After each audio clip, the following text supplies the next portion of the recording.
mga kabisda, kanina po ta diri karon mga unta diri sa Cafe de Coral.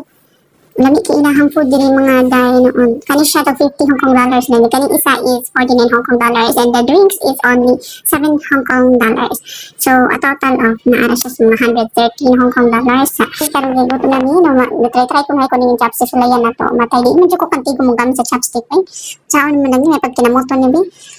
Na sa sunod mo lesson tuloy na ninako po nakabalik man gani ko diri sa Hong Kong dala jud ko kutsara Ginoo ko kay kaning ilang mga kutsara diri pang bawl wala ni suda mga bili ni mga kanon so magkuan ko diri kay gutom jud ko den dapita mga tuman na siya sa manasari pero na cancel kanang mga kana naging nang edad na ta so sakit na tong lakaw plus ganihan nilakaw pagod mi ganiha kay hindi sa ato mi sa amo ang designation area may mohonong kadong sa among transfer nga hotel ang hindi gadanghag mamina nga lapaw may ending na nanlakaw may beting layuwa like gani ato ang pangidaron no di nagtakala hotel lakaw gapailan na jud tang gulang na ta so unsa pay atong gihulat no ay tulog ta kay baling kapuya kay ang tempo galaila ang tempo diri sa Hong Kong kay kaulan-ulan ko siya I don't know di anong sa Pinas hopefully okay ra.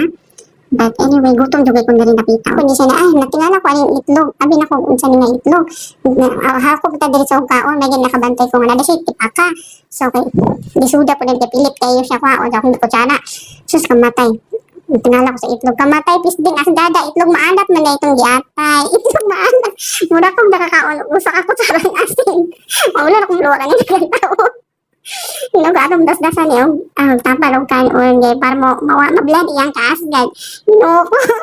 Susunod guys lesson tuloy daw ingani nga yung pataka kay itlog maalat man dining atay diretso na kong kaon. So karon muna to guys, bye bye, salamat.